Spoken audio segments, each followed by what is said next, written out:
You ready?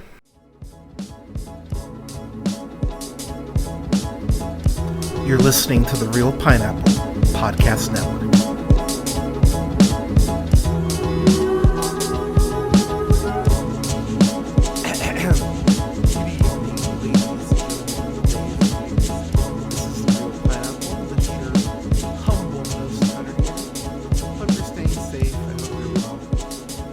So, as we come up on another election, as per tradition for the Real Pineapple, I typically go ahead and have a political documentary up for the week of the election. That is going to be the one thing that will be reviewed this week. All reviews will resume back Monday, the Monday after the election. So we'll be back on a normal schedule after that. But with that said, I've got a review for this new documentary called #Untruth, The Psychology of Trumpism. This is a sequel to the 2020 documentary that I reviewed called Unfit, The Psychology of Donald Trump. So while Unfit went more into the psychology of Donald Trump himself, and brought up multiple connections to former dictators of the past. This film goes ahead and gets more into the psychology of Trumpism itself at the core of its base, as well as the people who have gone ahead and pledged their loyalty to Trump and have talked about how they believe Trump is a Christian and how he's great for the country and all these things that are very much false. But one thing that I really appreciate about Partland is that this never feels like a slant. This never feels like a leftist slant. It really is presenting you with actual information and bringing up people from the left and from the right in terms of examples and people who give testimonials here. I mean, you have George Conway, you have Brittany Friedman, you have Anthony Scaramucci, you have John Gartner, just to name a few people. So it's not party specific, which I think obviously adds to the credibility of this documentary. What is so crazy though, and I don't have nearly enough time to go over everything, but just a couple points I wanted to bring up. I fucking forgot that Space Force was a thing. That was founded back on January 20th, 2021. I was like, oh God, that was a thing, wasn't it? One of the quotes of the documentary, they have George Conway talking about how I was worried about the state of American politics. I'm even more concerned about it now. I thought with Trump gone, it would have gotten better. What's going on doesn't really require him anymore.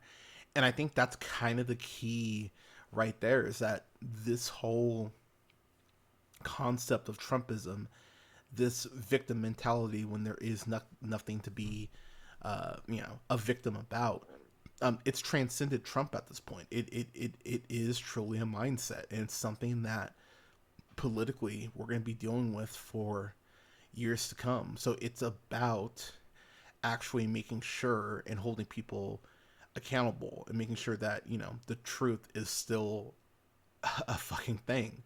So I appreciate the fact that the documentary is well aware enough to go ahead and bring that up. Another one of the craziest quotes, Scaramucci says Trump has become an avatar for their anger, referring to the Republican Party. They only care about being in power, not serving the people. And that's Scaramucci saying that. That's someone who worked, very closely with Trump. It's Joe Walsh, Republican. He talks about the fact that, I was Trump before Trump, and how he basically took what he did and refined it and said, if Trump loses, I'm grabbing my musket. Talking about the fact that, there might be violence because Trump, because Trump might lose, will lose. So I think the thing about this documentary that's going to make people uncomfortable and it's going to piss people off, because I've I fully acknowledge like this. No matter how non-biased the slant is, and let me be clear again, there is no slant to this. This is really just a documentary pointing out these facts and giving you actual examples to go ahead and tie to Trump and other people like Saddam Hussein and and Hitler, and making these comparisons that I know some people are just gonna are just gonna roll their eyes at. Um, but it, as I mentioned, the fact that there is multiple types of people, you have Democrats, you have Republicans, you have independents, all giving their testimonies here, I really do think it adds to the credibility of the documentary. One of the quotes here, and it's a thing with democracy, but I think this is a point that needs to be brought up. How when you open the marketplace that wide, you necessarily invite all these different types of ideas in, and make no mistake, there are some people who say, this election was stolen from you, and that's an idea that you have to actively combat because we know that's not fucking true. Um, um, they mentioned the whole, make no mistake, the election was stolen from you, but to piggyback off that, they talk about how um, if you say something long enough and you say it enough times, that seed of doubt seeps into the mainstream media, and that allows you to go ahead and discredit the mainstream media, which is what Fox News has been doing, since Trump has been a thing. It's just trying to sow enough seeds of doubt that people question it. And let's call it what it is. Fox News had to pay millions upon millions of dollars for for saying that the election was stolen because they mentioned that specific voting machine manufacturer. They proved that shit to be false, and Fox News had to pay millions of dollars. But then, of course, with that, they had the fucking gall to go, oh, we're not a news organization. So, you can't have it both ways. But I do think that that's just one example that shows how toxic and how dangerous this rhetoric um, has become. Um, um, One of the quotes that just made me roll my eyes is, "Woke is the new religion of the left," which it's like, no, like holding people accountable is not wokeism. Woke has just become one of those words that is used to go ahead and just discredit anything that the right doesn't like. Let's call it what it is. Um, but just getting to just talking about those few things, um, it really does bring up how Trump has used a certain rhetoric to go ahead and achieve power and achieve status, and how this really is a case of the emperor having no clothes.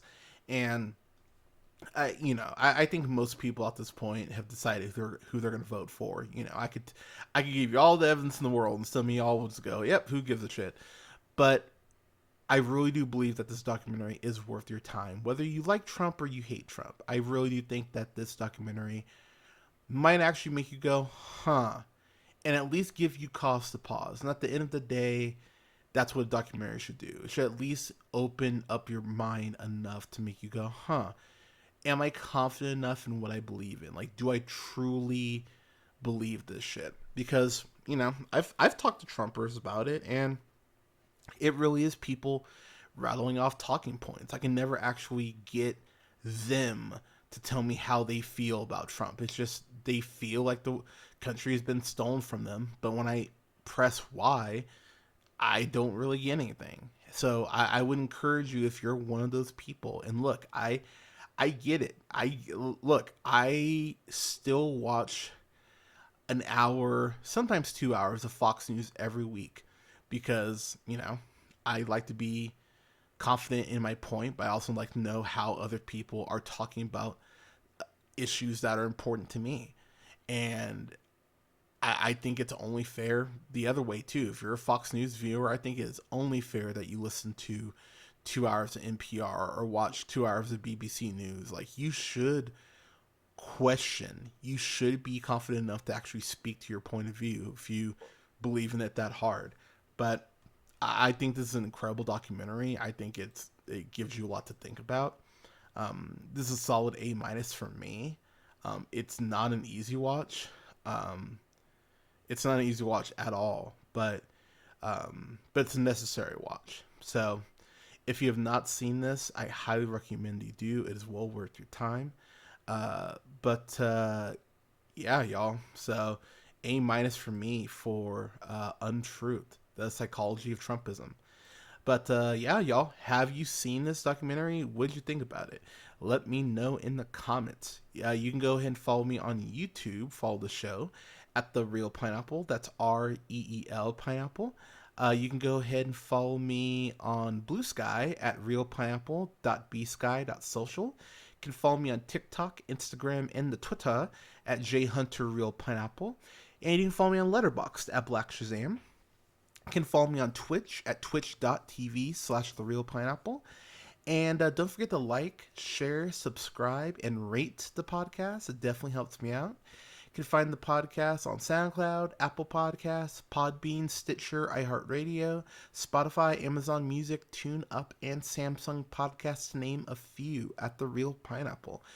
Thank you so much for listening. By the time you check out this review, my interview with the writer and director of the documentary, Dan Partland, will be up on the YouTube channel. I'll have the audio of that on the YouTube channel as well as the video on YouTube. So make sure you check that out, and the audio will be up wherever you listen to podcasts.